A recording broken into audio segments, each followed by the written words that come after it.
coming to you live from the mystical planet known as Straya. It's time for Destiny Down Under.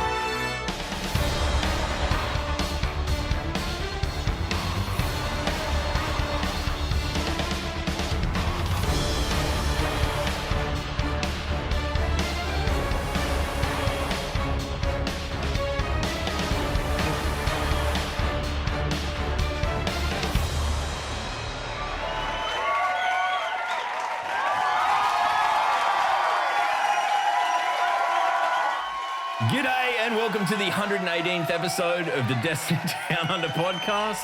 I'm not even going to repeat what Polar just said immediately before we went live. I was going to say, I really Holy hope that shit. podcast started with Polar saying balls deep. I hope that just got clipped into that.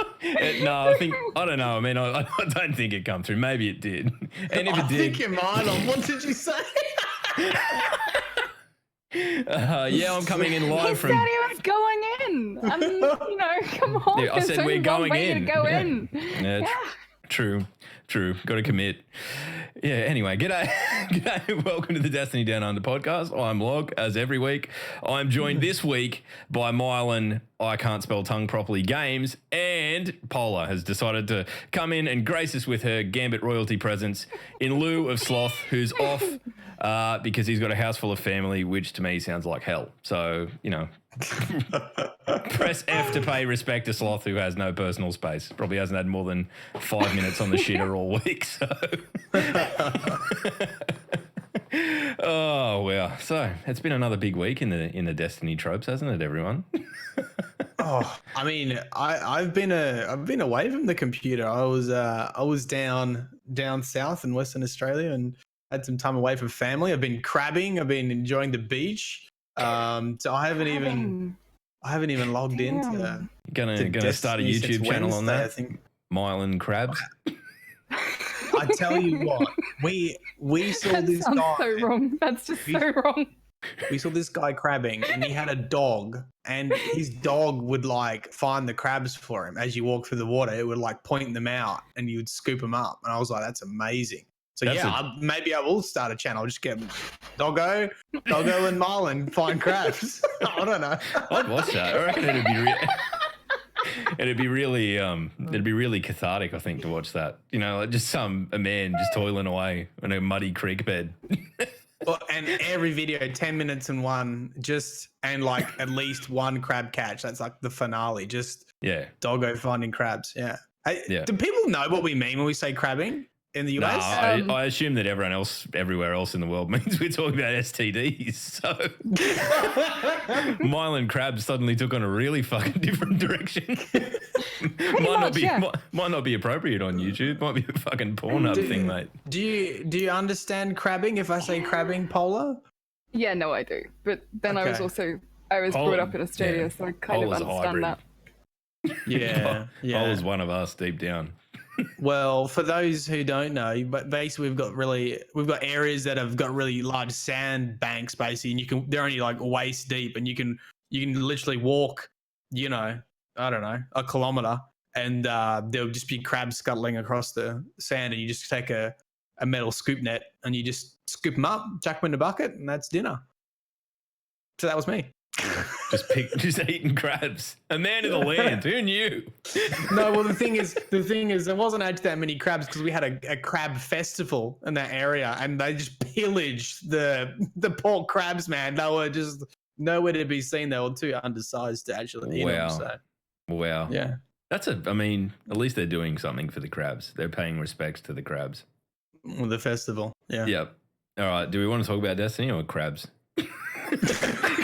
Yeah, well, let's talk to Polar. I don't know. I was just telling him about my week. Fuck you. That's fine. I've had a good week. You know what happened to me last night? I was in the middle of streaming and all the fucking power went out. We had like a massive electrical storm, and me being me is like, fuck you, elements. So I'm going to persevere. I've got my bloody 30 kilo Staffordshire Terrier sitting in my lap while I'm trying to play Gambit because he's shit scared of lightning. And then all of a sudden he just goes, boom. Everything's gone. I'm in a pitch black room. I can't see anything. So And there goes Gambit. Yeah, there goes everything. I even got when I logged back in today, I got the "you quit early, you motherfucker" message. And I'm like, come on. Blame fucking Thor, not me. Knowing Twitch luck, I bet you had like a record-breaking number of viewers in Twitch stream and then the power went out, because that's usually how that kind of thing goes. No, I mean, I'd only been alive for an hour, so it was all right. Like it was good. It was good flow, and everyone's having a good time. So that was probably the most painful part of it. Was like I just wanted to rock on with me mates. So not being able to do that is always a bit sad. But everyone was messaging me, going, what the fuck happened?" and stuff like that. And I managed to get into my own Twitch chat on mobile and be like, "Yep, bye everyone." So these things happen. Anyway, shit happens. How was your week, Polar? I played a lot of Gambit this week, actually. Well, that's and I've done a lot of Gambit Prime. Do you know what? I've lost my touch with normie Gambit, is what we're calling it now. It's hard, right? It's hard to get back into normal Gambit. No, I'm just like, yeah.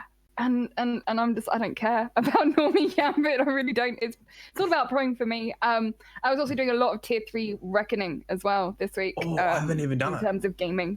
So I think I spent Wednesday doing that. And yesterday, literally for the entire stream, I did a lot of Gambit with a lot of viewers. Yeah, that was that. Prime. Gambit so Prime. have you got a complete set? Have you got a complete Gambit Prime set? I do for a Reaper, which is the main class that I tend to play. What's the max perk on that again? What's the max perk on Reaper? Oh, now you're asking. I haven't got a freaking clue. It marks. It's a quiz. I honestly actually don't know. It's a pop quiz for chat. What's the fucking Stuffed if I know. Yeah. No, I actually don't. I have those all interested somewhere in the universe with what they do, but I don't actually pay attention to them because I literally am on my Titan fisting things most of the time and marking stuff so that people can kill them easier. Because some of those big ones out there are huge and take a lot of beating. So have you seen the big blocker around yet? I've only seen it the once. It's only ever come up in the one game that I've played so far. The 20 mote guy? Yeah. He's actually not that bad. Not as tough as I expected, and kind of. I reckon you need to get rid of him quite quickly though, because he does throw out tethers. I didn't even notice that.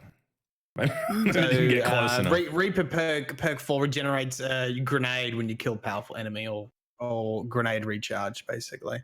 Mm-hmm. So have you noticed your grenade spam has been strong? Not really. I mean, you're a Titan. You just punch the shit anyway. Because I literally do play. I play Insurmountable Skullthorpe, so I always have 2 anyway. So I haven't really noticed. So it's just redundant. Much.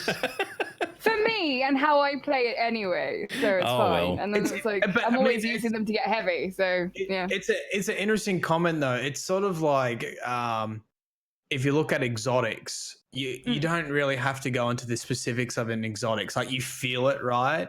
It's interesting that and you know, like I haven't got a full set yet, and probably be a little bit before I get time to do all that. And it's sort of like when you get that full set, you know, maybe should you be able to feel them more? Should you be like, should you know immediately? Okay, so I will tell you this on the full set really cool. For the Invader, the full set for the Invader. Yeah, it's rude. 10 out of 10, fucking insane. You do not want somebody invading you with the full set. Because they block your bank. They can be anywhere on the frickin' map and you cannot bank your moats. And it was I've had it experienced to me yesterday actually. They did really, really well. We still won. But I was the first time I'd experienced the fact that I couldn't bank my moats.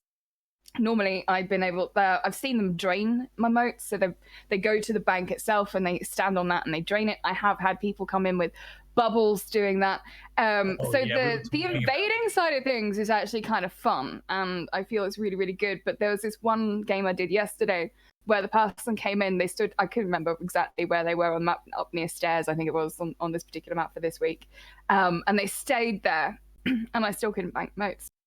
Because as long as their presence is here, they shut down and lock down that bank. So I feel that the collector one and the invader one are actually very, very, very. Yeah, because I'm just having a look and like invader sounds great. Obviously, collector you get 20 motes. I mean, that's really noticeable as well because you can send through a unique taken with 20 motes. That's really reasonable. And then, you know, Sentry, you everyone's defense is boosted in the Well of Light for your DPS phase. So that sounds like you would feel it. It's almost like Reaper. Maybe I don't know. They got stiffed a little bit. I think it doesn't. I think we did. Grenade comes back quicker. I reckon it should be everything comes back quicker, or you supercharges quicker or something. It should be something a bit more pronounced. Special ammo for, I mean, look, once again, I haven't played enough of it to really, and I think you just sort of need to play all of them to sort of work out maybe which one's not or underperforming. But yeah, interesting. It says defeating powerful enemies grants you a temporary surge and grenade recharge rates. Yeah. Motes you generate have an increased lifetime. That can come in handy, to be honest. True. That can actually come in handy.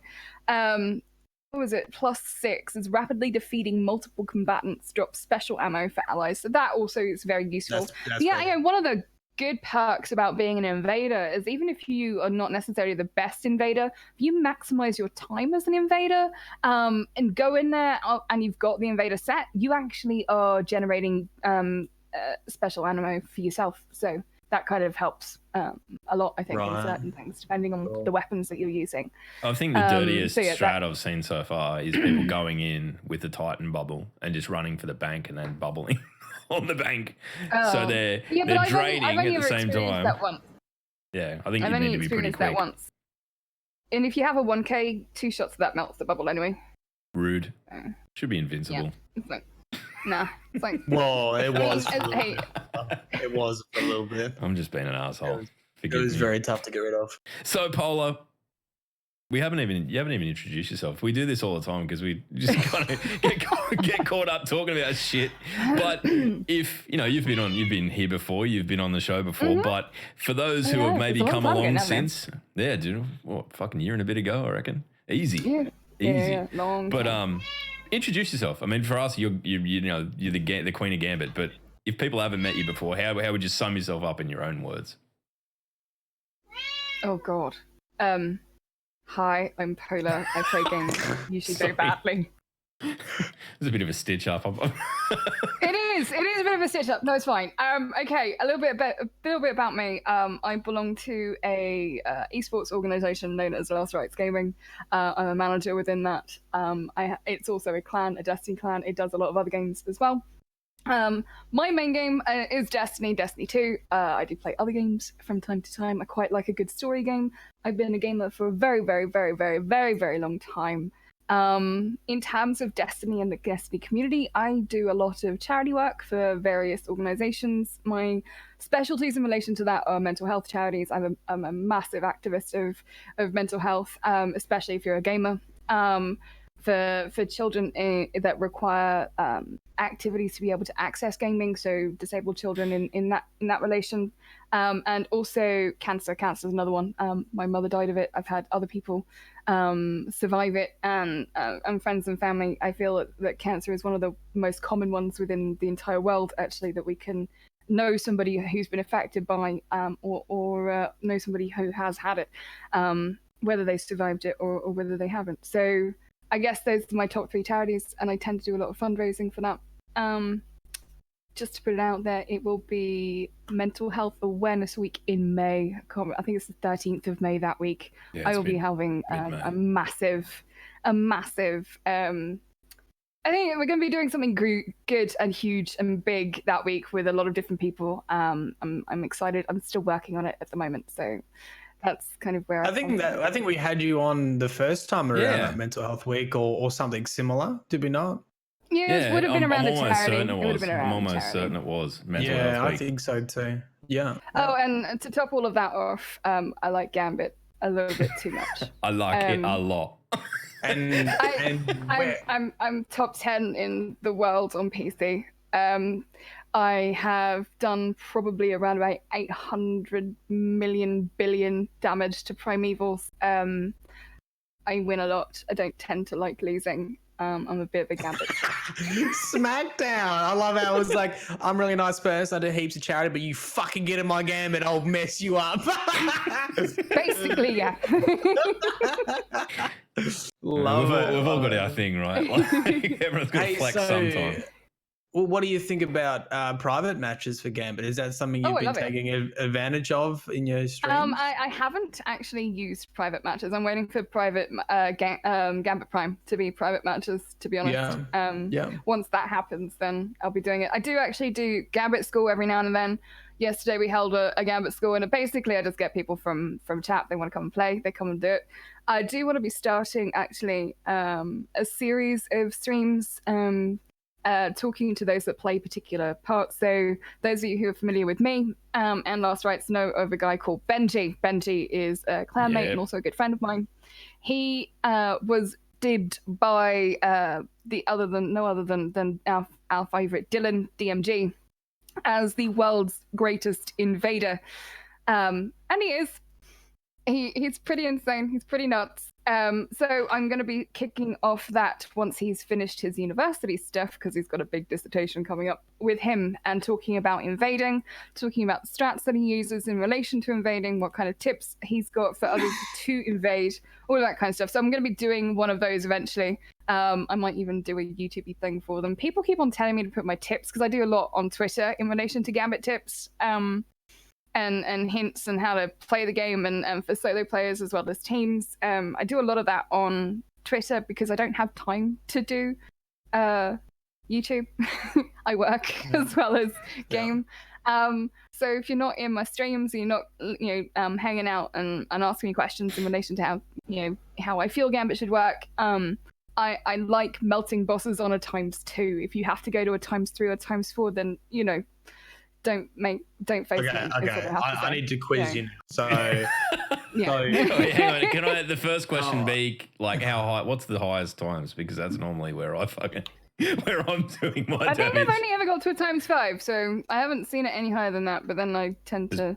I don't know. Maxie's in chat. He'll tell me how shit we were last night before the power went out. There was some abhorrent gameplay from yours truly and Chucky and stuff. And Nick. We were the pretty shit team last night. So So tell me your strategy for melting bosses. What team composition, weapons, and strat? Okay. So I like to use I use a 3-person strat in relation to melting bosses, mainly because I don't care what the invader does as long as I don't die to an invader, so it's up to them to do whatever they want. They can hold whatever loadout they want. Okay. Benji tends to run the middle tree gunslinger one on a hunter. As an invader? Yeah, as an invader. But what he does is, if he doesn't use his super on the invades, he will use it on the boss, and that comes in quite handy.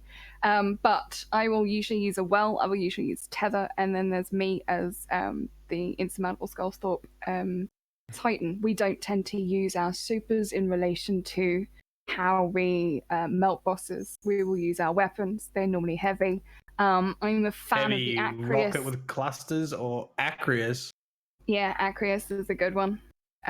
So is it, when you use something like Acreus, do you wait for is it called the Well of Light? What's the one in the actual game called? Is it Well of Light? Whatever the one in the game is called, where the 2 wizards spawn on and you kill them.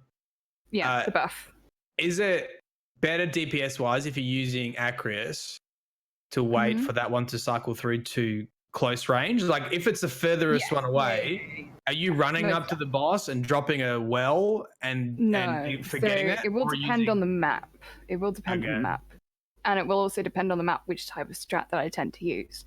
Along with the Acreus, the other one I quite like to use at the moment is the Coil, and 1K is actually very, very viable for I've seen that too. Yeah. So it will depend on the map. So, for example, the map that we've got at the moment, what's it called? I wish I there we go. I wish I remembered the names of these things. I play them enough, but I just don't pay attention. So in relation to this particular map, the best place to DPS is on drill, on the drill side. Okay, so as you spawn in, it's on your right-hand side. That's where drill is. More often than not, the games that I played, it actually started the DPS phases on drill. Depending on where we were, I would rotate us round all the way back round to drill to be able to do the DPS, and the boss was dead within seconds. Or I would make it, depending on whether the team was a decent team or not, where base is, which is directly opposite of spawn on that map, you could DPS and damage on ×3 at that point. Hey, this is normal Gambit, right? This is not Gambit Prime. No, this is Gambit Prime. This is Prime. Oh, what are they? I thought they only had one map. Are they cool? I thought no, Matt, you've been away for a week. Oh shit! Have they added the other ones in the rotation they're putting fucking standard maps. There's like a map each week for Gambit Prime. So yeah, it's okay. Sorry, guys. Western Australia, man. You're behind it. Say, it's like cool. drill and base. It was like, man, that's not Gambit Prime. I've only played that first map. Nah, they're starting to release more maps. Yeah, there's been 2 more, and I think we get another one. Okay, so what are your thoughts on the new the very first Gambit Prime map compared to the standard? Because it's a bit different in regards to its size, and I felt like Invaders had a lot more pockets to hide in, and a lot with still sides though, with still long sides, but actually, I don't know.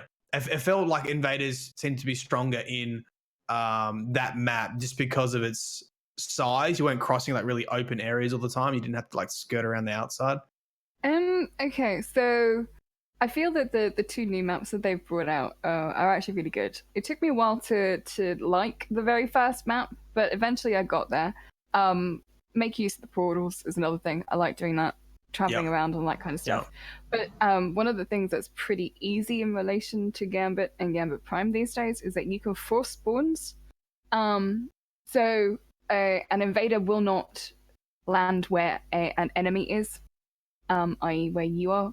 So if you know when an invade's going to happen, if you go to 3 areas 2 out of the 3 areas that they're going to probably spawn in, you can force them to spawn on one side of the map.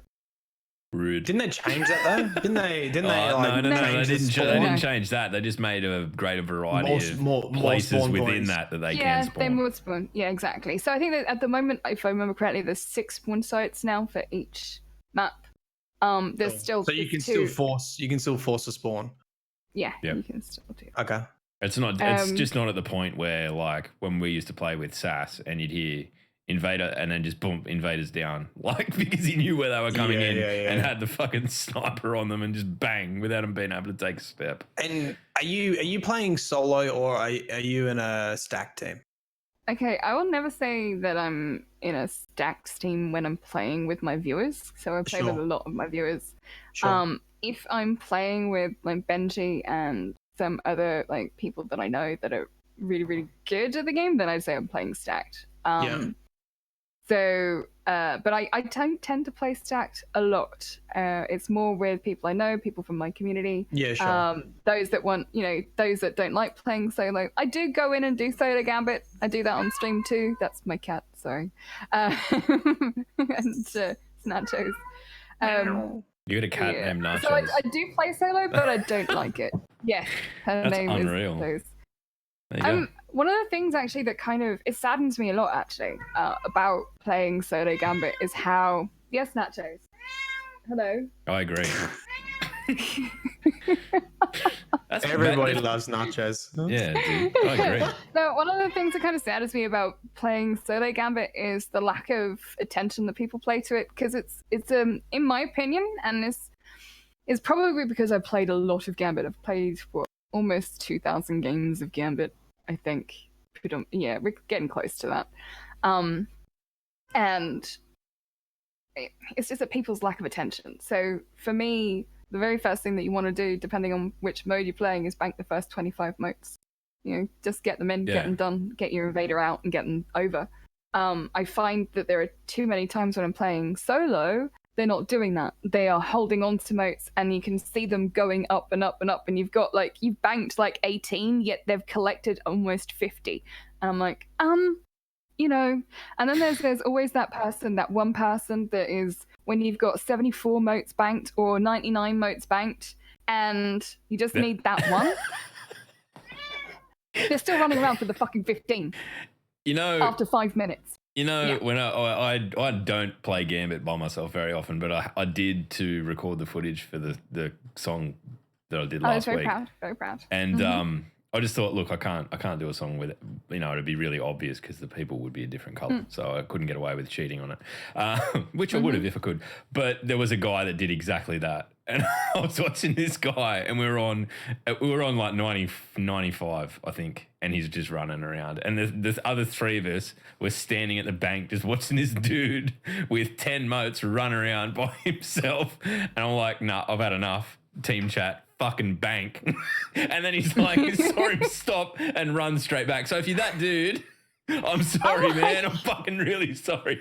Well, you say, okay, this is where for me, I would love to have a ping type system from Apex in this. If you're playing solo and you just like you click on the bank and it's like it literally comes up, bank your fucking motes. Bank your motes. Bank your fucking motes. No, bank your motes. Bank your fucking motes. Don't give a shit about the goddamn motherfucking bounty you're trying to do, dude. Fucking bank your goddamn motes. You know?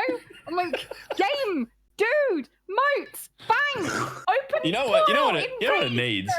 It needs the drifter to just go, everyone's waiting on you, mate. Something like that. It just become. He does actually do that, and the thing is, as well, you also get in Prime now. You also get a medal for paying attention and not listening. So it's like he says, "Bank your motes, bring out the Prime" kind of thing. I can't remember the words exactly. And if you pick up another mote after he said "bank your motes," you don't get this medal, whatever it was that you paid attention. So there's stuff there. Oh my god. It's trust me. I love that little bit of rage. That was good. That was good. You know what? I was worried that we weren't going to have enough rage this episode because Sloth's not here. But fucking hell. No, trust me. About Gambit Prime, I could rage for days. When you said ping system, all I could think about is that them taking that ding sound from the drifter. So you could just constantly ping him, ding, ding, ding, ding, ding, ding. Oh my god, it's so annoying. Ding, ding. Mozambique here. Ding, ding, ding, ding, ding. Fucking all over it. But you get me. And I'm just like, I honestly, I get that we have different levels of gamers and all that kind of stuff. But honestly, at the end of the day, Gambit is not hard. You know, yeah, there's some base level shit in there. There's some base level shit that you should be able to do. It's literally banking emotes. The difficulty is, the hardest part for me is staying alive. Yeah, I'm bad at that because I'm a Titan and I just want to get in and punch the fuck out of everything. Anyway, you get me. Hey, this is me, but yeah. So yeah. I've got a couple more questions and then we probably should move. But what is your go-to primary non-exotic? What are you rolling with? Oh, it's the Midnight Coup. Midnight Coup. Which happens to be on sale right now by Benedict if you don't have it. So yeah, get in your Go get it. And what about your secondary? I still use an escalation protocol shotgun. Okay. Vehicle or shotgun. And then you roll on your Acris or Waterfall. Or 1K. And you're heavy or 1K. All right. Yeah. So it will depend. It'll also depend on whether if I'm going solo. So my solo outfit will be a pulse rifle. It'll be the EP Shoddy, and it'll probably be an LMG, if not 1K, the Wallcliff, or the Acris, any of them. So, yeah, if I'm going solo, that's how I will roll with that. Because I find I won't use my primary anyway. I'll use my primary on an invader, or I'll use it to invade. That's what I tend to use. Mm-hmm. All right. Well, I've learned a lot. Maybe we should. Feel free to come play. You're more than welcome to do like an Australian episode of Gambit School if you like. You will not like that.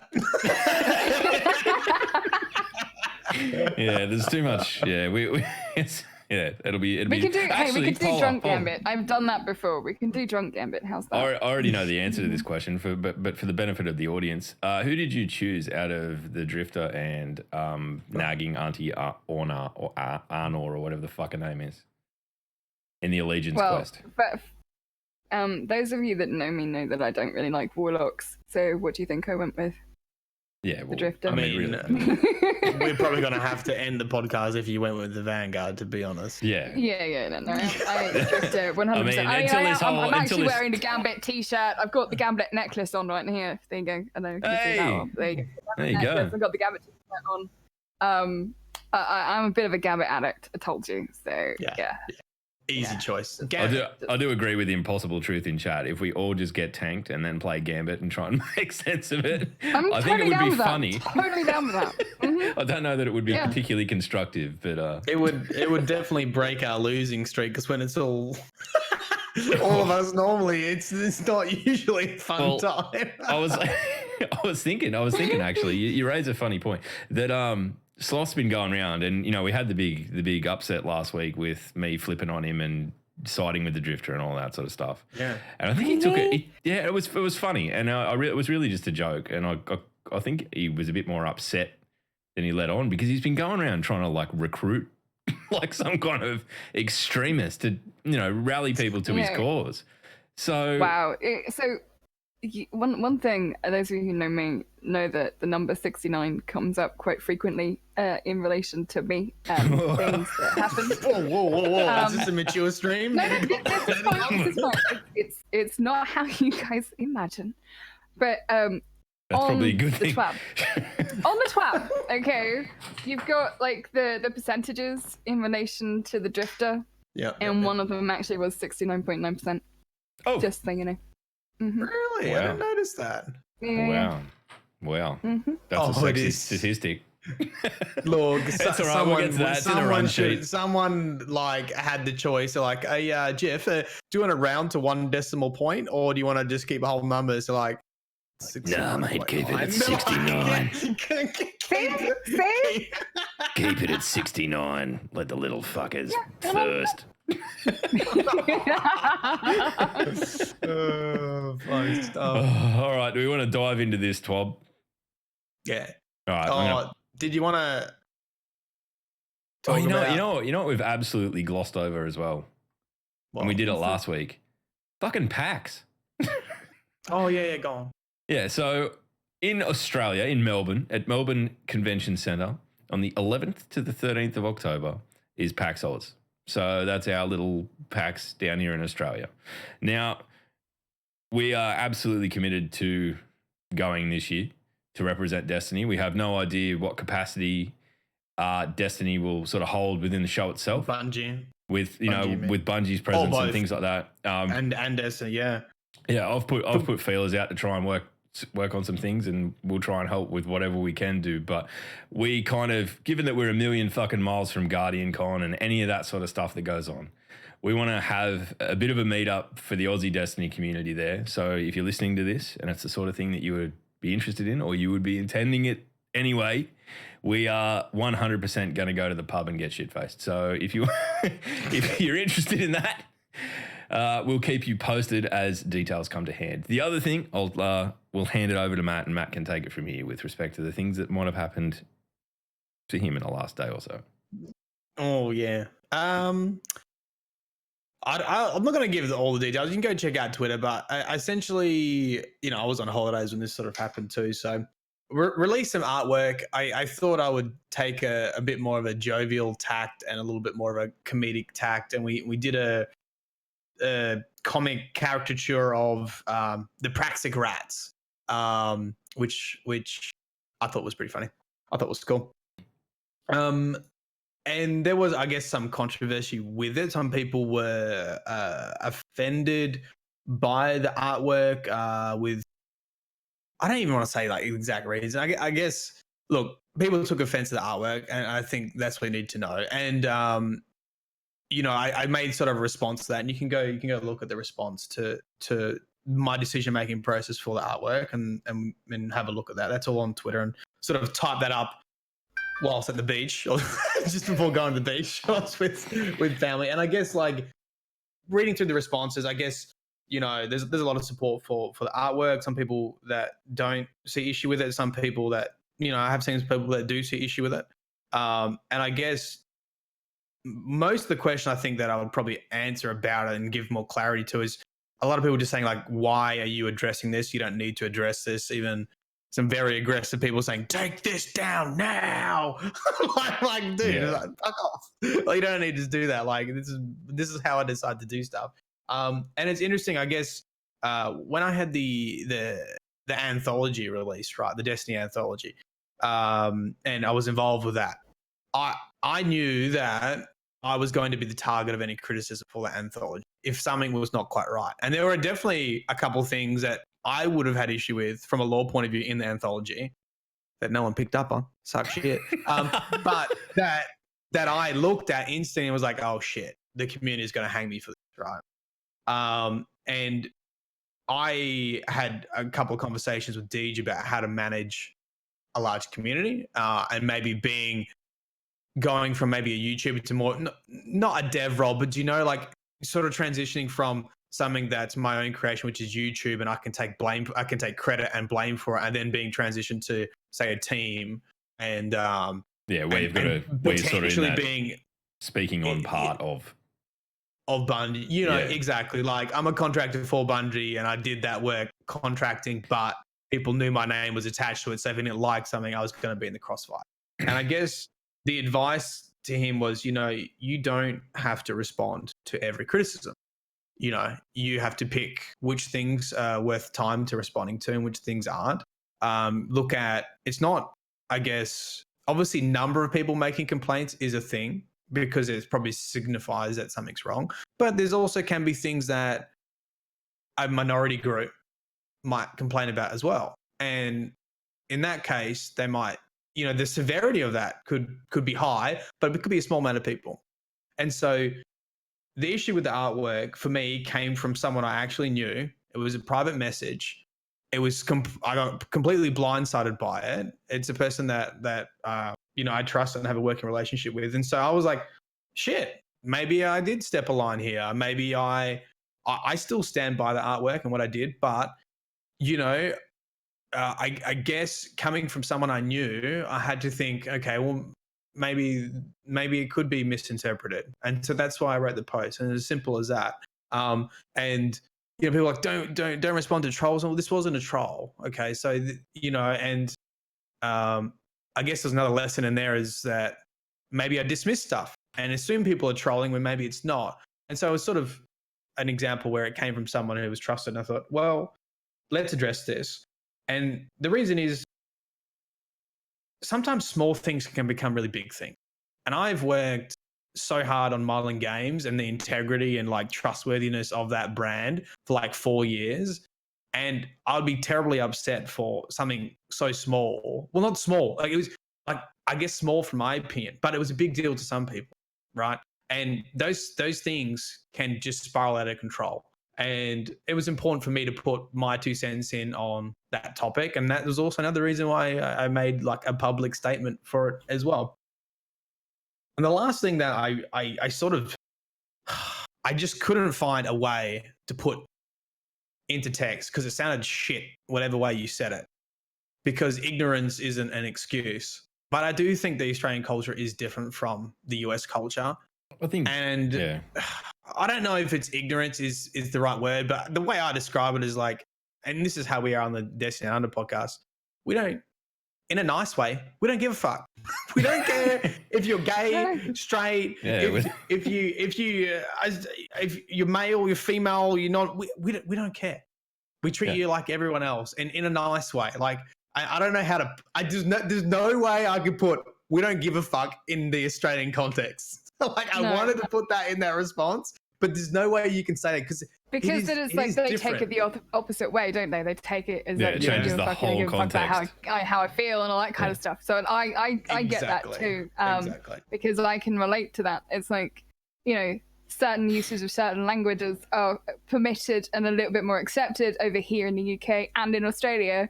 You say that same word in America, you get punched in the face. So it's like I can understand and appreciate the cultural differences. I can see Sloth inside just stewing right now because he would have unloaded it right then for peak effect. But I think, Matt, the lesson that I've learned out of it, and you and I had a bit of a conversation before he put it out, and I could tell that it was something that was, you took it very seriously and rightly so, that culturally, there's always going to be things that, we don't predict or we don't see or whatever. It doesn't matter who you are or where you're from. You can't know everything that everyone is sensitive to. So, it comes back to kind of offences taken and not given. And that's where it comes from and why I guess that, you know, you haven't taken it down because it's not the sort of thing that you really needed to do. But at the same time, you've got to pay service to the people who are potentially offended by it and say, look, this is the context that I put it up in and this is why.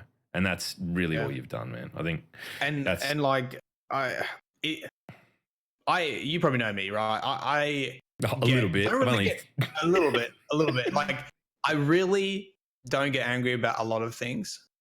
Something that really makes my blood boil is, I guess, being seen as a racist, sexist, or anything that is just so not me or my personality. And that really is upsetting just because of the career I've chosen, not just YouTube, but working in health and, you know, like, there's a whole bunch of stuff. Like, I work in occupational therapy. All my bosses have been female bosses who have always been amazing. My supervisor is a professor who has gone against the white male university, you know, to achieve so many amazing things, you know. And it really, you know, just to think that people might be thinking that of me really gets me fired up, and it is one of the few times that I start to get a little bit crazy. But anyway, I think we've covered that. If you have no idea what I'm talking about, great. But if you really want to find out, go check my Twitter and you can see the whole context. You can see everything that went through and whatever.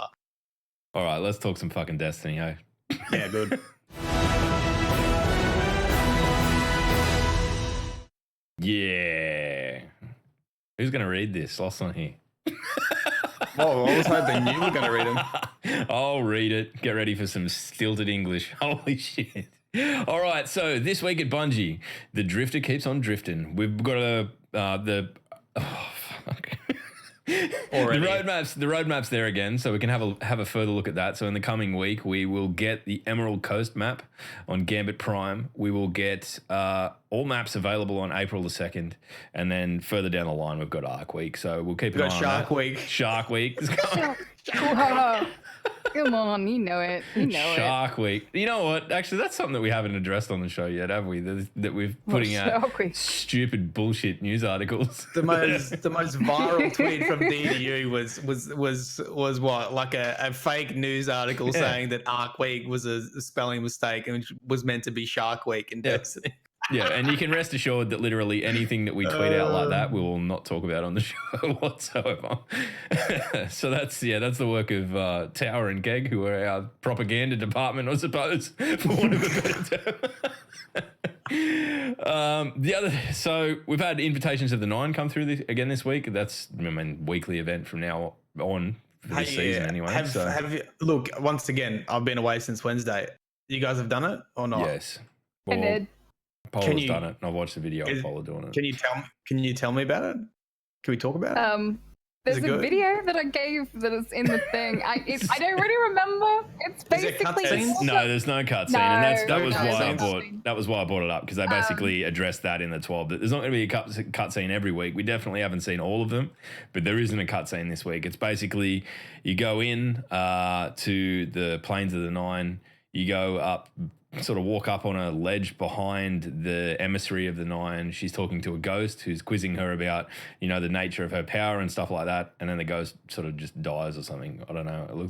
It just looks like it's up and shit itself and died. Yeah. Yeah. So, I mean, it's so definitely... what you're saying, it looks like some significant lore, but both of you did not pay any attention to what was happening. Is that what I'm hearing? We're Titans. We're Titans, Matt. That's your thing. Hello. I miss things. That's it. Come on, man! Like I read all of the books when they came out on Ishtar. I thought I was good for like the next 3 months. Interested now? You've read all of the lore books before I thought me. I knew it all. The closest that I've ever got to interesting in terms of lore stuff has actually been the stuff to do with the Drifter. I did actually do a reading of all of them, and they were on my YouTube channel. So not that anyone's bothered, but it's like, and I'm not perfect at all in reading because, whatever. But it was just something that I started doing, the little notes. I started reading those at the start of my streams, and people tended to like them. So I just did them all for my YouTube channel. It surprises me how many people just like listening to you read lore. Like I was playing once, and then I just did. What would you know about that, Matt? I just, I did a reading of the law. We didn't play any games. I read through the entire book of Dust, and I was like, well, I don't know if I should be offended that you don't like watch me play video games, or if you're just lazy and you want me to read you the law. Then again, that's what the whole channel's built around, to be honest. Actually, that's what I got as well. It was like somebody messaged on made a comment on one of them and said, "Can you now do that for the Dust stuff, please?" I'm like, whatever. Yeah. So you've just become basically a walking, talking audio book. That's cool. That's fine. I mean, I don't know. As long as people are getting into it, I don't think it really matters where they get it from, right? Well, I That's mean, positive the either law way. is. I mean, look how far it's come in regards to storytelling and how much actual law books and content dropped with Season of the Drifter, like doubling down on that. Fucking crazy. Do you remember how much criticism Destiny 1 had for it not being in game? Like, that was one of the major criticisms of Destiny. It's not in the freaking game. You have to go read it to understand. Now it's so embraced. Amazing. I think it's its strength. Like, ultimately, the strength of Destiny is the gunplay and the setting, and the law's the setting. So there you go. Anyway, that's a touching law note to move on from. This coming week, we've got the Iron Banner returning for the first time in Season of the Drifter. Personally, I like Iron Banner. I know a lot of people fucking get really pissed off with it and things like that because it does tend I'm kind of intrigued about the changes for Iron Banner, actually, to be honest. I know. And there's some interesting changes coming up. And I do quite like the armor this time around. It looks quite sexy. You like the Titan armor? I do, actually, yeah. It's not so big and bulky and chunky. It looks like Power Rangers. I don't mind that. You know what? You can do it. You do what you want. I'm failing to see an issue with that, Locke. I don't know. I don't know. Come on, I was the Red Power Ranger the whole time anyway. It doesn't make a difference. I feel that this season they actually looked pretty decent, to be honest. I'm gonna have to go on slim, isn't it? Yeah, no. See? Yeah. I don't know. We're talking about, it's me we're talking about. I'm the most inconsistent. Yeah, but you're a bit. Hang on, okay, all right. Your Titan's a male Titan. Mine is a female one. Okay, my female Titan will look goddamn sexy in that armor. Just saying. What's with the red shader? It's just red leather, Matt. Come on, man. Yeah. Mate. That's never been the color scheme of Iron Banner, right? I don't know. I mean, they can't keep doing the same thing over and over again. So I'm happy enough. Yeah, to see I guess so. A change, but I'm just. Yeah, me too. It's just interesting to see, rather than the greens and the browns, it's red. Your powers of observation are astounding. Yeah, but I'm actually kind of I'm intrigued about it because they've done a lot in relation to Iron Banner this time around in relation to the light level. Absolutely. And you can either challenge yourself with it, and if you're underpowered, you'll have the ability to be higher light level as well. So you don't necessarily have to. That's cool, right? What is it called? I'll read through the blurb. Like these little boons. I'll read through the blurb. So, all right. So it's called the Iron Burden. Unlike, like Iron Maiden, but Iron Burden. The Iron Burden consumable is for the best of the best to challenge themselves by lowering their power by 100. Putting more focus on skill, strategy, and gunplay. With greater risk comes greater reward. For the brave, Saladin will be offering the Iron Burden consumable for purchase with 5 Iron Banner tokens. There will be a new triumph that you can complete this season by defeating 500 opponents while the burden is active. Completing it will reward you with an updated version of the Wizened Rebuke that is fully masterworked and has a curated role. You don't have to complete this during the first event. Your progress will carry over to the next Iron Banner. So basically, it's a consumable to make yourself weaker to get better shit, which, I can see that. I mean, it's probably not for me. It's probably not for me either. Is the better shit only just the triumph and the wise and rebuke, or is there other stuff in there? Or is that it? That's the chase? I don't know. It's a bit vague the way it's worded, to be honest. Doesn't it? I feel that is the chase. Well, once someone gets their mitts on this Wizened Rebuke and sees what the role is, maybe it's just putrid. Because I will say this, for the fucking pinnacle weapons that have come out this season, and like hearing the boys in chat last night talk about the Recluse and just giggling about how stupid it is if you use it right, I'll nearly bet my bottom dollar on the fact that whatever this Wizened Rebuke role is will be fucking rude, because it sounds like it's going to be very hard to get. Or at least punishing to get. Right. Further to that, there is another consumable called Wolf's Favor. For those of you who find yourselves in PvE activities more frequently, the Wolf's Favor consumable has been added as an invitation to try your hand in the Iron Banner. These consumables, which drop with limited availability, grant a temporary 100 power increase up to a cap of 700, the current light cap, for 30 minutes. Our goal here is to help those who don't normally play Crucible take a step into the action. So if you're sitting on the fences, you don't like PvP, or you've got a low level character, you could go and pick one of these up and jump into the banner and be able to compete. So, I think that's good because it's a hurdle. If you've got a low light character, you can't do it at all. It is a hurdle. But like, I guess my question is carrying friends through in relation to that, who are like 340 like, because they literally just started, and everybody else is at 600 plus, and you're just like, just hide in the corner. It's fine. You need your bounties. You know? They get crit killed by someone just fucking glancing sideways at them and not firing a shot. Essentially, yeah. Yeah. It isn't fun. I guess my question is though, I mean, what's the point in having a light level advantage mode if you can up and drop your power level anyway? Well, they're saying that these things will occur with limited availability. You get them from the daily heroic story mission, strikes, nightfalls, flashpoints, Gambit. Holy fuck! There's a lot of places you can get them, but hopefully they don't drop very often, because otherwise people will just be using them constantly. Well, that's what I'm saying, right? If there's, Iron Banner used to always reward the people who had grinded to be the highest light level. True. And I get that people didn't want to go in because they weren't that, but that was sort of the point. That is what it is, right? Yeah. That's the point of having the mode. So why have power level advantage? I don't disagree. I don't disagree with it. I see it from the perspective of each one of those Iron Banner bounties is a powerful reward. So you will be able to level up your toon with them. All right. But so if you're new to the game, you've only just hit maybe 500.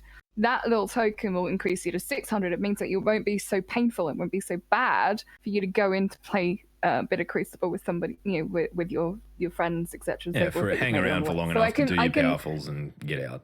Exactly, and then be done. And I feel one of the things that I feel that PvP in this game needs is more players. If you have a look at the player base in relation to Destiny, the majority of people play PvE. It's one of the things that I get continually frustrated with in relation to PvP, whether it's quick play, whether it's comp. I actually prefer playing Rumble, to be honest. But the player pool is very, very, very, very tiny, and I feel that by having this, engaging with others, being able to get them in a bit more, it might help and have a better experience for a lot of people, to be honest. I think the other thing to take out of it is that at least they're trying something different with it. I mean, it's been the way it has been for a long time now, so that's kind of a little bit stale. Like there's not anything particularly new. Maybe this will draw a few people back. Maybe it'll get a few people come across that are predominantly PvE players. I think there'll be hard asses in Iron Banner. Like, make no mistake, there will be some fucking nasty people doing the rounds with that. With the burden I will guarantee you that my clan will have a 6-stack at some point going through. So rude as fuck. But you know what? We want those people playing the game. As much as it's not nice to be on the wrong side of it, we want as many people playing this mode as possible, so we get the best connections and stuff like that possible. So this definitely, like, thinking about it more, I think this definitely seems to be a change to increase population or player base, because if you actually think of the functional effect of this, is that everyone can be at 700 regardless. Well, unless you've really brand new to the game and you're nowhere close. You're unless you're more than 100 out, right? Yeah. Everyone's going to be at 700. And if you're more than 100 out, you're not going into Iron Banner anyway. So you've got a million other things to do. They're not really part of your player base for that mode. So the thing is, right, I'm only ever going to go in with that consumable because I know everyone else will be at 700. So it's interesting when you think about it like that, because then it means I'm not going to be playing Iron Banner if I don't have the consumable. And then it becomes about an economy of how easy those consumables are getting. So if they're quite rare, or it doesn't look like they're rare, but if they take a little bit of time to get, well, could this have an opposite effect? I didn't think about it that way. It'll be interesting to see how it pans out. Okay, answer this question. Will you go in under 700? I will. I'm an idiot. I'll go fucking straight in. I won't even think twice about it. And then I'll go my really characters shit. are 700 yet anyway, so that'll be a yes from me. I haven't got any 700, so... Yeah, I'll go straight in. But what I'm saying is, will you, knowing that consumable is available and none of your characters are 700, will you still take them in if you don't have those consumables? Or would you go to PvE, get the consumable, and then head back into Iron Banner? Yeah, I don't see why not. I would use the debuff one, so that I was a lower light, and I don't mind that at all because fisting is fisting, and I have fun doing that anyway. So yeah, I would do that just to annoy people. Yeah. One of my favorite things. Maybe that will even it out, having that one where the better players will drop their light, and maybe this is. I don't know. I'm just playing devil's advocate for it to see. Because I know that my psychology for it is, like, just reading this, my psychology is I'm not going into Iron Banner unless I have that consumable. That's the way I'm thinking right now. Yeah. Yeah. I can Whereas see that. before, I might have gone in at whatever light I was. Mm-hmm. Well, you would have had to if you wanted to play it. There was no option. I personally don't think of it as a problem, though. So it's like if you're under 700 and you want to bump up your light level, then that's what they're there for. Use them. Ultimately, I don't see that would make it any different unless you had, because I can remember even playing the most recent Iron Banner, there were still two level 250s going in there, so it's just like, I don't know. I think it's a bit of a mix, bit of a match with what that is. I like the, perspective that they're coming from. I like that they've got like a pinnacle weapon to go for if you drop your light level, and we don't know what it's going to be like. We don't know. I certainly don't. So I think that it's giving you something to achieve while it's helping other people to bring up their light level, to be able to do the bounties, to be able to actually play the game and enjoy it. So I don't know. I think it's a good compromise for both. The thing is, I think this is, regardless of it, is that Bungie is really good at collecting data on this kind of stuff. They 100% know what their statistics look like for Iron Banner with player population. They know who's sticking around, who's not sticking around. And so for me, this is probably like your pilot test. This is to see okay, is the issue X, Y, and Z? We'll give people an opportunity to boost them and to lower them, and then see who's still sticking around. So at the very least, they're making changes and can use that data to inform future decisions. Yeah, I think that's the great thing about it, is at least they're doing something. Like, they could quite comfortably just leave it and not do anything, and it'd just be Iron Banner again, right? Like, I think this is a positive move, whether it works or not. Yeah. All right. The other thing too, Iron Banner weapons. There is a couple you can get. What are they? I'm just scanning through. The grenade launcher and a fusion rifle. Yeah, that's what it looks like. All wings maul. All wings maul, and something else, I think. They have a thing for grenade launchers, I tell you. Thump. Honestly. Hang on. I'm going to read this out in its entirety because I think there's a little bit of info in here that we might be dangerously close to glossing over. Bounties have been updated to provide more choice and address feedback from previous seasons over how long it took to earn progress towards various objectives. Each bounty will grant a powerful reward upon completion. Additionally, completion of a bounty will unlock the ability to direct purchase specific rewards from Salad Bar. Salad Bar will also offer a new emblem you can pick up after completing the weekly bounties called the Weight of Guilt. I'll put that one on. Wow. It will track high power opponents defeated while under the effects of the Iron Burden. Okay. We have also added an updated version of All Wings Maul with random rolls that will drop from match completion from token packages.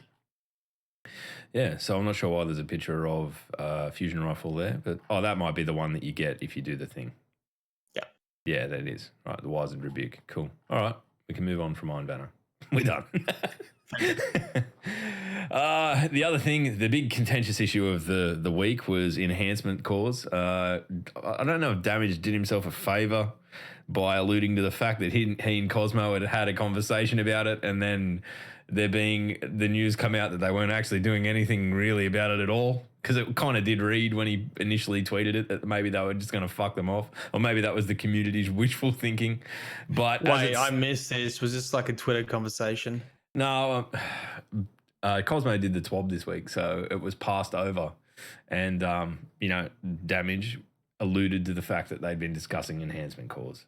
Now everyone took that and went, yes, they're going to fuck them off, or they're going to change it dramatically. Okay. But the reality is that they haven't. So wait, so the Destiny community set this really high expectation that was unachievable?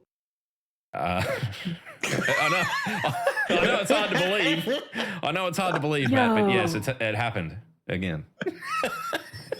We took the most smallest amount of information and set the expectation massively high.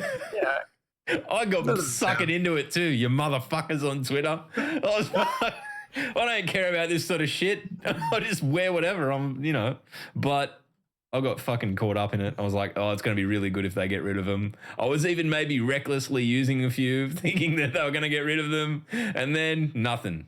Oh, I mean, there is something, but really, it's in the grand scheme of things, it's not going to change things too much. So basically, they acknowledge that they're too hard to get, and they're going to make them so you can do bounties through the gunsmith to get them, which is going to be a bit interesting when you consider that, Gunsmith is already, the weapon parts, consumables and things like that are already tied to getting the mods. So we going to end up I don't know why we can't use Gunsmith materials to actually create those cores though, to be honest, because I have about 25 billion of them. So I've got about 5,000 Gunsmith parts. I think everyone does, which is maybe what they're seeing, and they're like, well, you've already all fucking got heaps, so we might as well just use that. But I mean, it's, by the sound of it, it's all done through bounties anyway. So there's still going to be a bit of work taken to unlock it, but it remains to be seen what they are. If they're traditional, that makes so much sense to use gunsmith materials because it's a loot game. You constantly, if you're playing a lot, you're getting heaps of crap stuff that you dismantle. So you just why not make it a butt ton of like gunsmith parts? Yep. I mean, I'd be happy to use 100 to 200 gunsmith materials for one fucking core, to be honest. What do you reckon? 200, 100 gunsmith parts? Yeah. I think that's a good idea. Yeah. I don't know. Let's let chat tell us. How many gunsmith parts would you part with for an enhancement core? Here we go. What a fucking poll. They'd go with 2. That's what they'd say. Oh, mate, if I can get 1 for 1, I'm happy. Because then I've got 1,000 fucking enhancement cores. 10. See, there you 10. Go. Yeah, there we are. Tight ass. It's all right. We're judging you.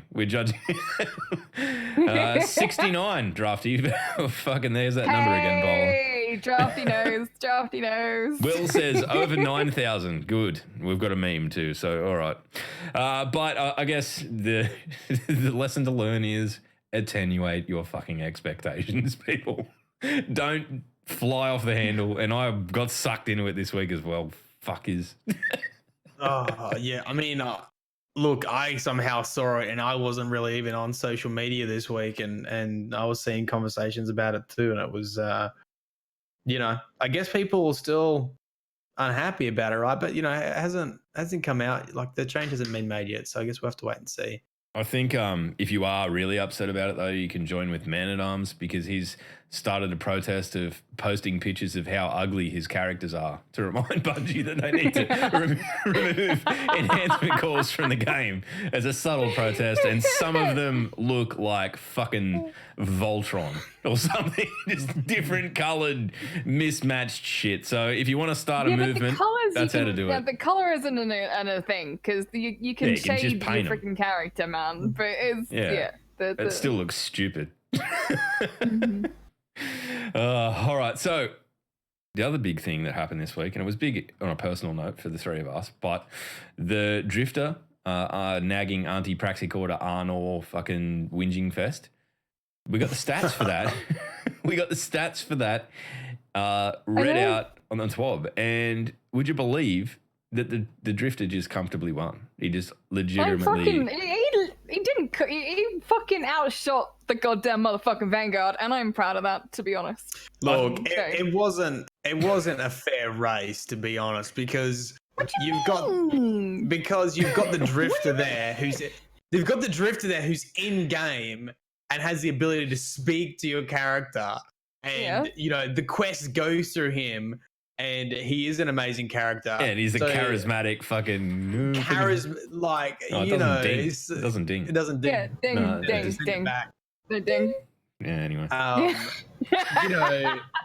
Okay, to put it in another perspective, like Log was saying and Sloth, if it was Shax versus the Drifter, I think the outcome would be very different, because you've got might have been very different, an NPC that you hear and you see and talks to you and has a history with the player, and even though the Drifter is quite new to Destiny, still has a history with the player. So it's like choosing a music festival and going, okay, you can read the music sheet or you can go and listen to the music. Which one's better? Like, who do you want to side with? From the start, anyway. I think they were. I absolutely think they were suffered. Like, they were pitched up to fail. And it's, to be honest, not gonna lie, but I think the Vanguard kind of failed when Kate died. Not gonna, it's that's true regardless. So I mean that's correct. And they're also looking at fucking giving up entirely. But the other thing is that it's still pissing me off now, because it's not really the Vanguard.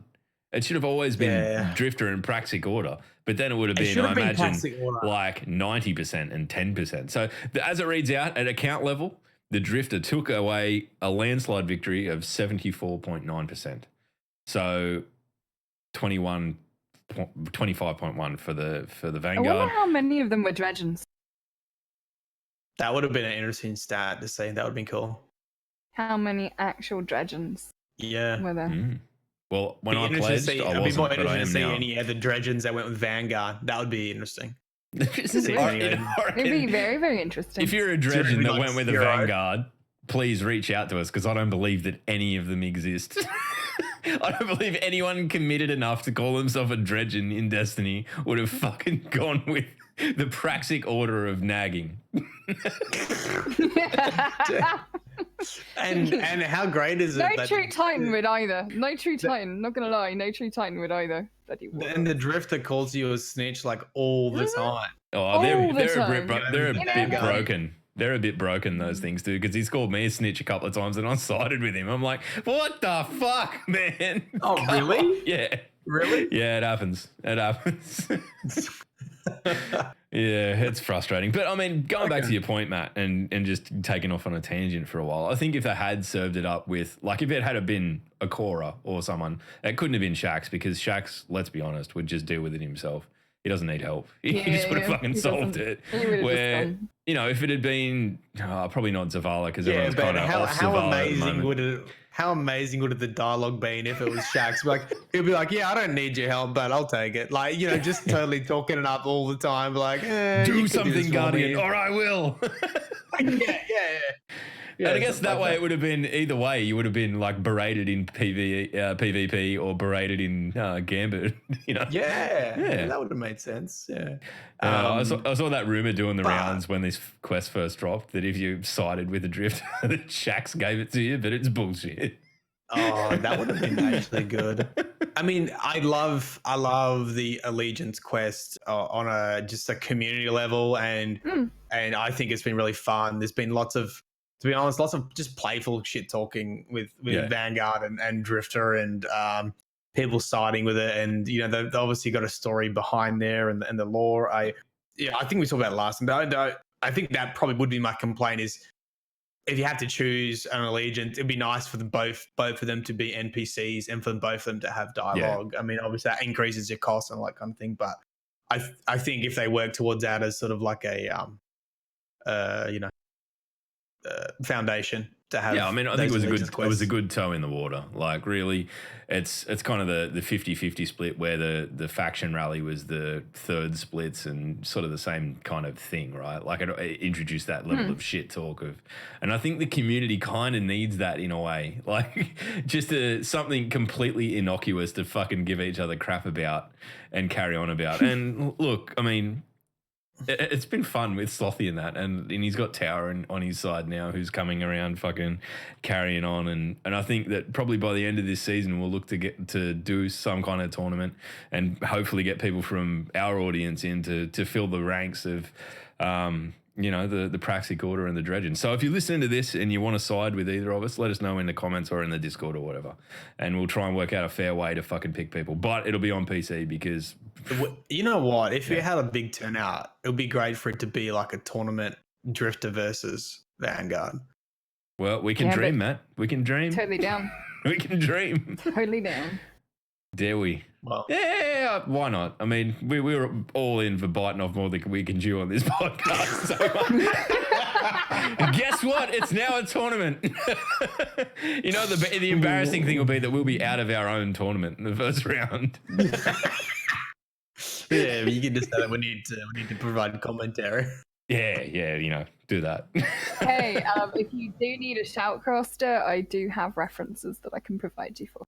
Mm-hmm. Oh, we do have a perfect person right here to help organize this, son. That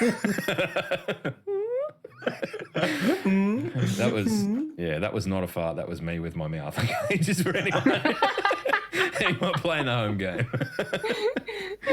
All right, so rounding out the top, we have a heap of known issues, and if you're really worried about issues, you can go and read them yourself because they're pretty boring.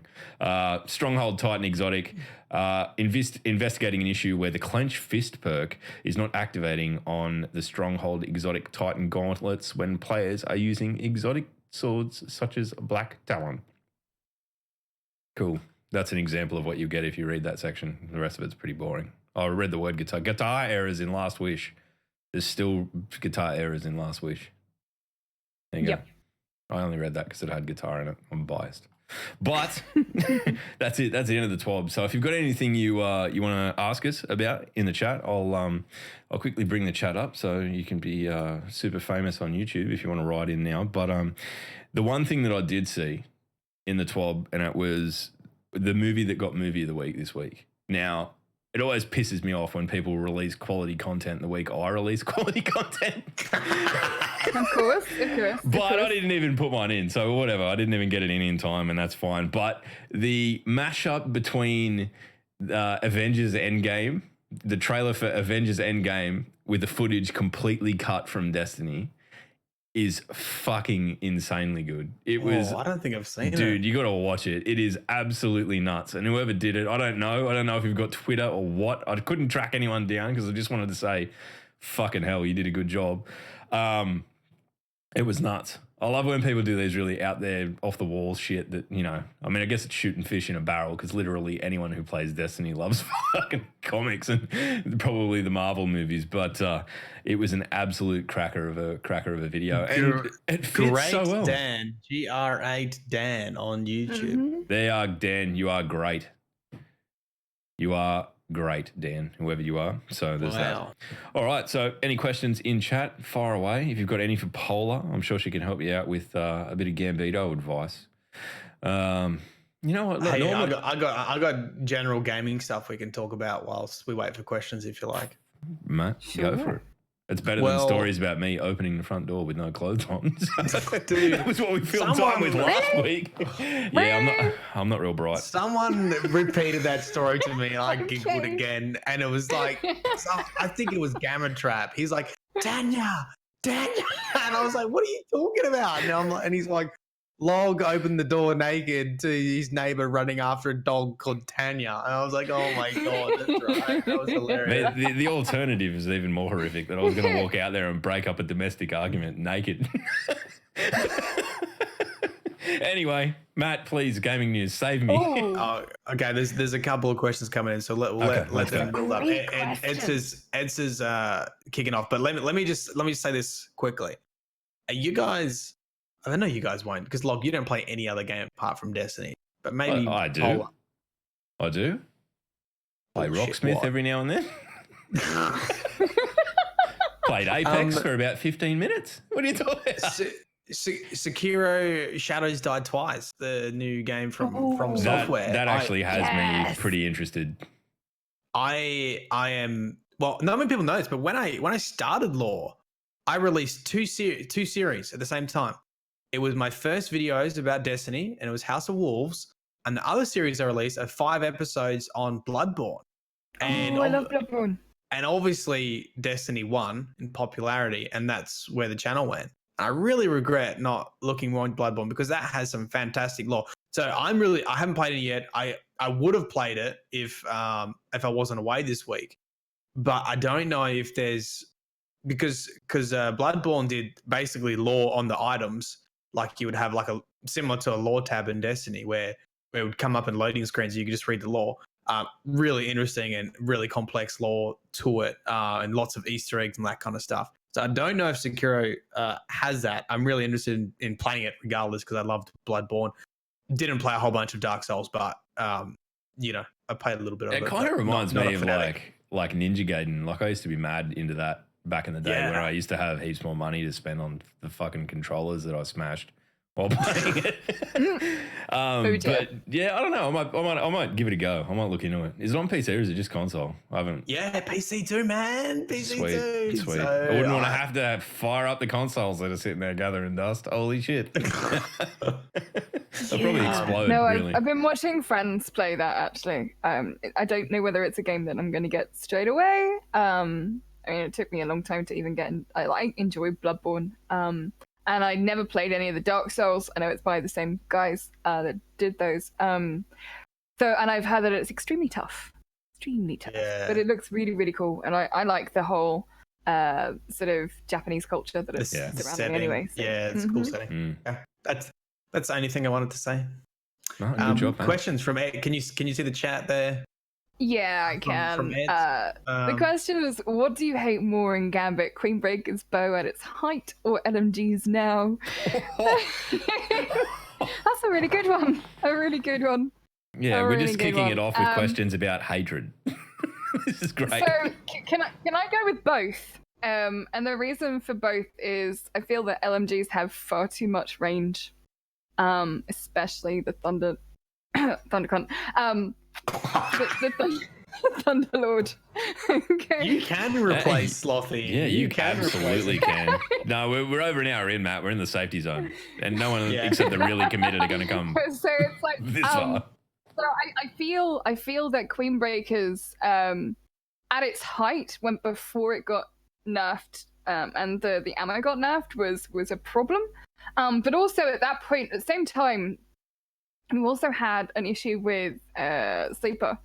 I feel that both of those guns are pretty much irrelevant in Gambit or in gaming, actually, to be honest. And it's kind of sad in a way, especially for Sleeper, because you have to go for so much to go and get it. I think LMGs, as they are right now, they cross map better than a sniper. Yes, and I don't invade. You're not far wrong. I don't invade, and I'm not very good at PvP at all. And last week on when I was playing, we did a Gambit session last week, and I was doing only invading just to try and get better. And it was on the Titan map. And I proved to people that I can invade without using heavy, because I don't necessarily feel that that's what you should be using. Personally, it's my own personal opinion. A lot of people share it. But then I equipped Thunderlord and literally got a team wipe within 6 seconds. And they were across the other side of the map. That's how I judge if a weapon's overpowered, if I can actually PvP with it. Queen Break is when you first got your mitts on it and you were invading and getting team wipes like you wouldn't believe. And the rest of us are like sitting there going, the fuck, Matt's not this good. Like, what's going on? Yeah. And then months later it comes out, oh no, the gun's completely fucking broken. Yep. Of course, I got it to drop the week after it. They fixed it. Yeah, I was seconds away from deleting Myling Games and starting a PvP channel because I was hitting shots like you would not believe through tiny gaps. nailing That it. said, when I did get that 4-piece with the LMG, I also had the sniper curated drop for me, which was quite nice. And I can't snipe for shit, and that actually helps me a little. I can kind of hit every 4th shot with a head. Yeah, That's fine. every now and again. So yeah, That's better than nothing. That one. But so in terms of Queen Baker's bow or LMGs, what's worse? Both are bad. Right now, LMGs are worse. I feel personally. I like your advice to use the boob cannon. It's funnier. Yeah. If you can bring joy to someone, why wouldn't you do that? You should boob people. Do you know what? My favorite PvP loadout, if it's mayhem, is running my hunter with a tether and a boob cannon. I need more tethers in my life. I actually want to get my hunter up to scratch because I feel like it's very valuable in Gambit Prime. I thought about doing a warlock. How about that? And then I thought, no. All right. I've got a question here. I can answer. Okay. Mm-hmm. Do exos have nipples? This is from Brockstar 252. Good on you, Brockstar. This is the kind of question we want to be answering. Whether they physically have a metal nipple or not is not important. But the human mind that's been in that body 100% thinks it has nipples. You do not transfer a human mind into an exo body and remove the feeling of having a nipple because that's what sends an exo crazy. Okay? I don't know that I'd notice if I just didn't have nipple. Like, it'd probably take me a week to pick up on that. I'm not the sharpest tool in the shed, mind you. But unless I saw myself in a mirror and was just like, where the fuck are my nipples gone? I don't know. Like, I mean, I'm not breastfeeding or anything like that. I don't use them for anything. I don't know. Maybe I should accessorize my nipples and make a bigger deal out of it. You know, it's whatever suits yourself, I guess, dear. Yep. Anyway. There you go. Thank you for that question, Brockster. That was exactly the kind of shit that we're after. Do Vex have nipples? No, because they are they're just like, I don't know, G's in a machine. Oh god! All right, we're getting to that part. Yeah, we need to start wrapping it up. Oh, dude. All right, hey, who's going to do 15 outros if Sloth's not here? That's a good question. I read might be a really quick what? wrap up. No, you're going to have to go. I'm going to play music and you're going to string it along for as long as... I read the notes. You can do the outro. I can do that. I read the notes. Yeah, I'm actually nervous now. Really? Yeah. What? My What you heart gonna rate just spiked. Oh, Sloth's into me for accessorizing my nipples in chat. Anyway. Now he's going to get to experience what it feels like for everyone else when he does the sign off. But before we do that, Paula, thank you very much for coming on. It's good to be able to, you know, we've been talking about getting you on for a while, and it's one of those things that it's just fucking time zones is such a bastard. Like, I don't believe that the Earth is flat, but fuck, it would be heaps more convenient if it was. Like, if we were all just in one time zone.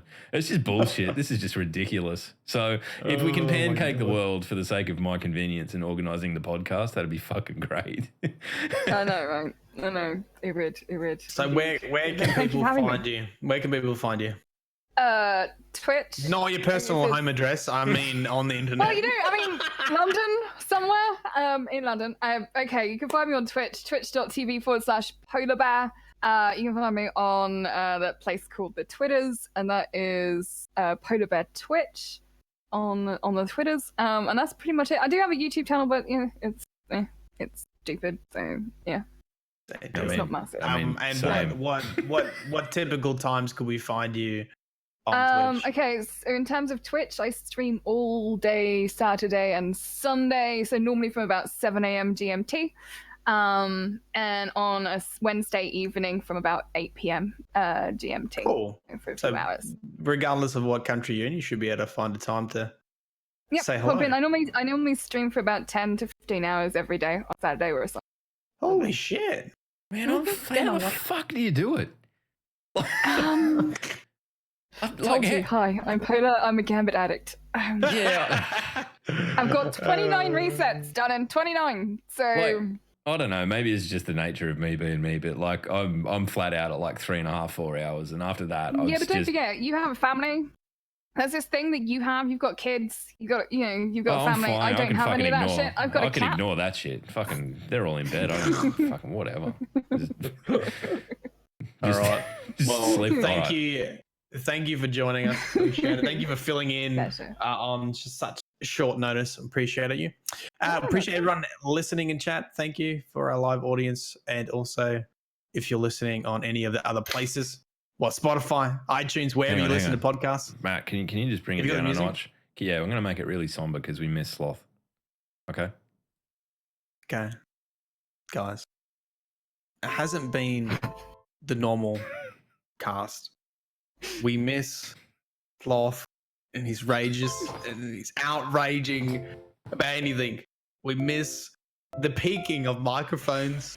We miss microphones cutting out mid sentences. Like, I'm crying. I miss the back sweat when Sloth leaves, and he has to stretch his leg. I miss the kids jumping in the pool over the fence, making an absolute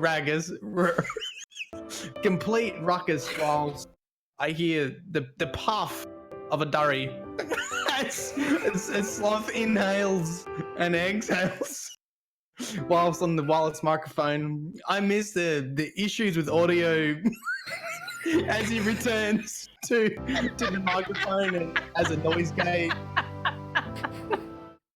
But most of all, I miss that goddamn beard, Sloth. Come back to us. We need you on the podcast. We miss you reading directly from the sheet, even though you haven't played Destiny for the whole week. You haven't read the TWAB. You come in with no sleep and you read like a champion, an absolute champion. Come back, Sloth. Thank you guys for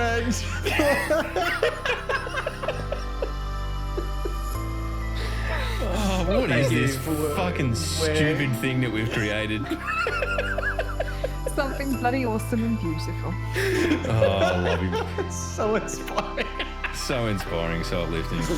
No, honestly, it is different without Sloth here. It's kind of fucking weird. But thank you very much for Polar for coming in, filling the spot, and it's been a hell of a lot of fun getting to have a chat. And I'm sure Slothy will be back next week and probably dropping the C-bomb just to get back, just to make up for it. So, what a dude. You know, I held back on that quite a lot, right?